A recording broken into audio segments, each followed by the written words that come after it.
नमस्कार प्रणाम। हम बानी गीतकार संजीत मधोसी आ फिर से आज बानी हम चुलबुली गायिका के साथ। जी हमार बारी चुलबुली गायिका दिव्यांशी मौर्य आ साथ में बानी हमार बहुत सुंदर एक्ट्रेस हमार अंजलि सोनी जी, जो हमारे स्टूडियो के फेमस एक्ट्रेस है, ठीक है ना।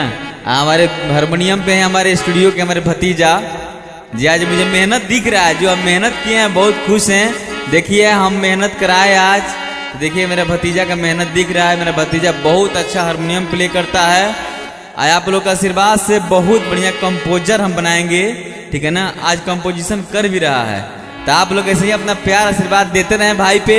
हाँ, एक और बात, गाना सुनने से पहले ध्यान दीजिए कि ललका बटन जो सब्सक्राइब वाला है ना, उसको दबा दीजिए। गाय कि हम अपने चैनल से ऐसे ही चुलबुली चुलबुली गायिका एक्ट्रेस हमारे भतीजा हैं सूरज, हारमोनियम बजाते आएंगे, मिलेंगे आप लोगों को, ठीक है ना।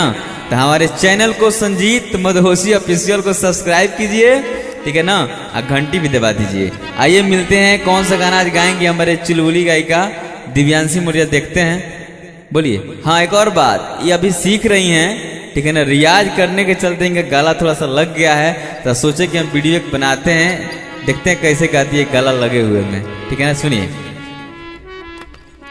हेलो, मैं हूँ दिव्यांशी मौर्य, मैं यूपी से आई हूँ।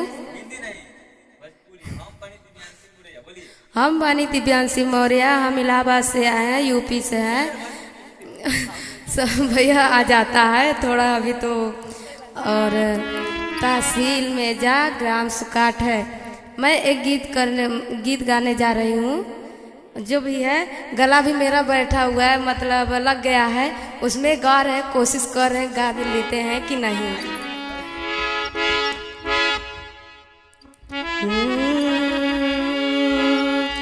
नईखी मांगती साया साड़ी, नईखी मांगती कांगना, नईखी मांगती साया साड़ी, नईखे मांगत कांगना, रहित हमरा आँखी के सोझा परदेसी मोर साजना, रहित हमारा आँखी के सोझा परदेसी मोर साजना।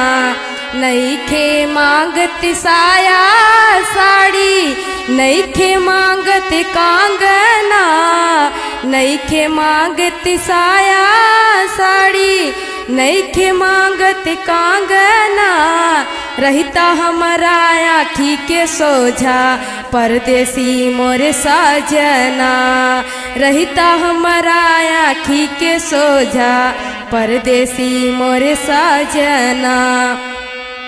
घर के खेती छोड़ी बहरा कमाला, हमरा ही निक नहीं लागेला, है पैसा करत रहेला, ई बात जियरा के सालेला। नया नोहर बानी बाटे, नया नोहर बानी बाटे, हमरो कुछ सपना, रहिता आँखी के सोझा हमरा परदेसी मोर साजना, रहिता आँखी के सोझा हमरा परदेसी मोर साजना। कहत दुई पैसा भले कमे कमैता, रहिता बाकी हमरा पास हो, खोली लेता गवही किराना दुकनिया, जिंदगी गुजरता साथ हो। कहत कुछो लाई रुपया, नैहर से हम अपना, कहत कुछो लाई रुपया, नैहर से हम अपना, रहिता आँखी के सोझा हमरा परदेसी मोर साजना, रहिता आँखी के सोझा हमरा परदेसी मोर साजना। नईखे मांगत साया साड़ी, नईखे मांगत कांगना, नईखे मांगत साया साड़ी, नईखे मांगत कांगना, रहिता आँखी के सोझा हमरा परदेसी मोर सजना, रहित आँखी के सोझा हमरा परदेसी मोर सजना। चलिए बहुत बढ़िया, अच्छा लगा कि जब दिव्यांशी फर्स्ट टाइम आई थी। आज देखिए 5-7 दिन 10 दिन में रियाज किए। आज मुझे खुशी हुआ कि दिव्यांशी प्रगति पे है, मेहनत इनका दिख रहा है। बस आप लोग अपना आशीर्वाद प्यार बनाए रखें।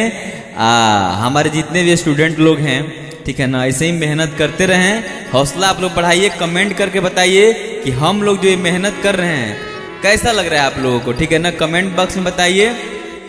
और हम लोग को चैनल को सब्सक्राइब कीजिए ताकि हम लोग, हाँ एक और बात, और कोई भी कलाकार चाहते हैं हमारे यहाँ सीखने के लिए, ठीक है ना, और ऐसे मेहनत करने के लिए, ठीक है ना, ऐसा वीडियो बनवाने के लिए, तो शीघ्र आप संपर्क कीजिए शारदा स्टूडियो मोहम्मदपुर गोपालगंज में, ठीक है ना।